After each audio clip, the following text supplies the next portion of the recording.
Happy birthday, cuz. Happy birthday. Yo, Sal, what's up? Yeah, y'all already know how we Yo, playing Sal. out this Let's real go. life. Real life. Nigga, no Diddy gang, Meek Mill in real life. Don't ever disrespect me, you Talk heard? that shit, Meek. Yeah, Meek. What? Yo, wait a minute. Wait. I'm at a point in my life like we all grew up in the streets and we try to be better, but they labeled us fellas, sent us back to jail. I had to fight against that the whole time. Man, that Diddy birthday video with Meek Mill just leaked, and it's not what anybody expected. It wasn't just a celebration. Had that man in the room. Look, yes, I put my ear to the door and I brought the phone because Diddy started going in overdrive. I ain't know what the was going on, but I just heard balls slapping against his cheeks. I heard struggling to take. I heard being like, yeah, daddy. Like when he started all that daddy this and daddy that, and then I heard some hollering and struggling. Like, yeah, I kept the phone there and I recorded all this because I was like. However, it didn't feel like a birthday party. It felt like Meek was getting jumped into Diddy's twisted little world. And now that footage is creeping out, people are looking at both of them real sideways. If you've been tracking this Diddy mess, you already know this ain't no tabloid drama. This man was running an empire built on control, secrets, and straight-up games, and the names being dragged into it? Way more than just background noise. They've all denied it, sure, but the streets? The streets don't lie. They ain't buying a single word. Cassie? Meek? Even the ones who swear they just stopped by for champagne? Nah, everybody got dirt on him. And yeah, Diddy might have slipped out of those RICO charges for now, but don't let that fool you. Just cause the courts go silent don't mean the truth died. That truth's out here scratching its way back to the surface, and it's bringing receipts. Now, it ain't even new that tape's been floating around Hollywood, but these ain't your regular bottle-popping club clips. Nah, we're talking straight-up blackmail material. Power moves caught on camera.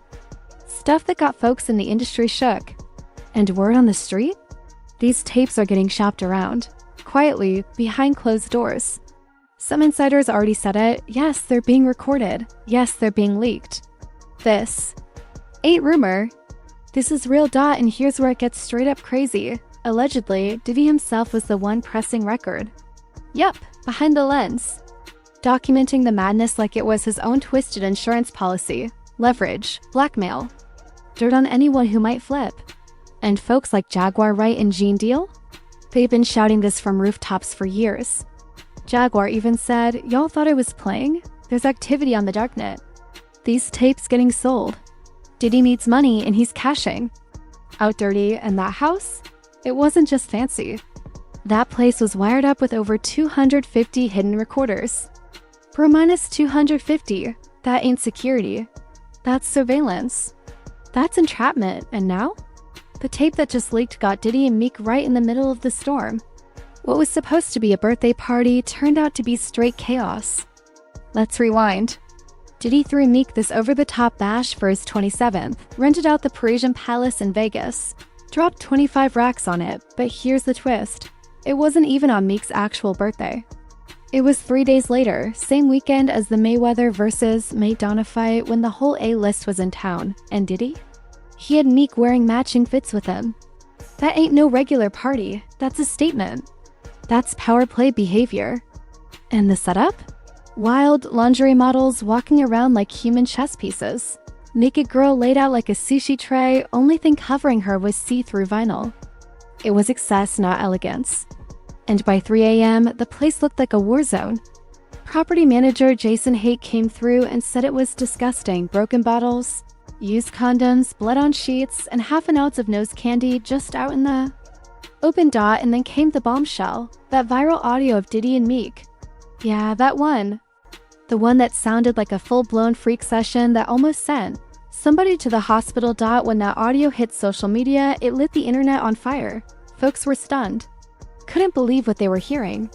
Everyone had something to say about Diddy and Meek, but Meek, he wasted no time firing back.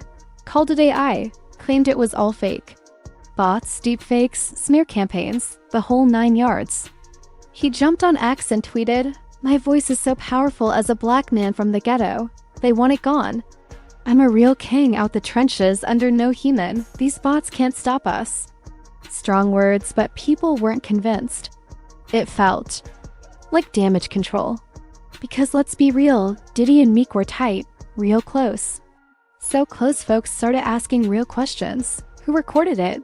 Who leaked it? Then the whispers got louder. A bodyguard might have been the one behind the leak. Allegedly, dude was right outside the door. Heard everything. Brought his phone out when things started getting explicit. Said he heard cheeks clapping, struggle noises, and Meek saying, "Yeah, daddy," wild stuff. He kept the phone there and recorded it all. Said he couldn't just walk away from that kind of mess. And then boom, Jaguar Wright comes through with another bomb, says Nicki Minaj. Paid that bodyguard to leak the whole thing. Jaguar didn't stutter.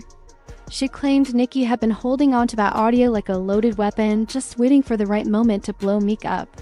Said it was recorded at one of Diddy's freak-offs in Calabasas, and now that Diddy's name is all over the headlines, Nicki figured, why not drop it? And when folks started doubting the story, Jaguar didn't back down. She doubled down. Said straight up, Nicki had it recorded and Nicki leaked it. Now, wild as that sounds, here's where it gets crazy. Nicki herself said something that made it all feel a little too real. On a podcast clip, she casually said that Meek actually likes controversy, that he enjoys the attention. Said people think they're dissing him by bringing him up, but he loves it. That little statement? It had fans raising eyebrows. Cause come on, if he's cool with being talked about, even in this mess, maybe he's not so innocent in how all this is playing out. Coincidence? Or confirmation?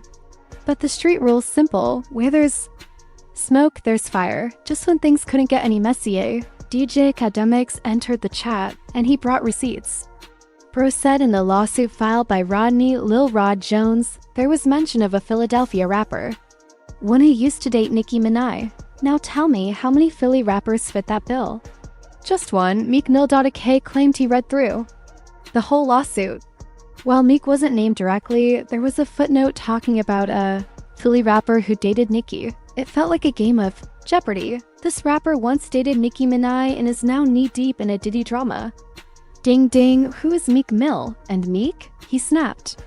Blew a fuse. Threatened to unalive academics. Sighed, I'm gonna kill you.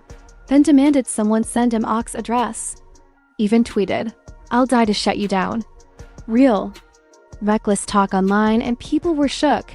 Then Meek offered $100,000 for an investigation to clear his name.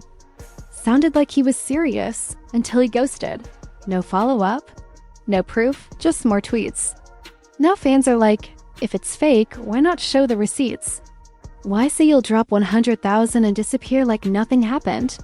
But Meek didn't stop. There, he kept trying to prove he wasn't down with Diddy like that. Started riding heavy with the No Diddy Gang movement. Posted a video saying, Yo S, what's up? Then added, you already know how we real Diddy Gang? Me? In real life? Don't ever disrespect me. It sounded tough, but to fans, it came off forced. Like he was trying to rewrite history in real time. Then Justin Cohn slid in with a slick comment on that video. Just dropped a SMH and a facepalm emoji, like bro was embarrassed for him. Because let's not act brand new, Meek wasn't just some random rapper in Diddy's orbit. He was close. Real close, and when the old videos and photos started resurfacing, man, it was over. Fans were done pretending. Diddy calling Meek daddy, the matching outfits, the hugs, the looks? It all started looking way different now. The internet ran wild with it, said they looked more like levers than HOMIES dots, so let's connect the dots. The audio leak, the daddy comment, that wild Vegas birthday bash, the lawsuits, the rage tweets, and the forced distancing. Put it all together, and it don't just look messy, it looks calculated. And after all that barking online, all that damage control, it's looking like Meek might be finished if more tapes surface with even nastier receipts. Social media? Oh, they've been ruthless. One user said, his ass hurt in that pool, while another commented, any man wearing matching fits with another grown man is certified rainbow. Wild, but people ain't holding back. And now the real question, is this leaked tape just the beginning? If Diddy's been recording people for leverage, who else in the industry is sitting on borrowed time? How many other rappers got skeletons waiting to leak?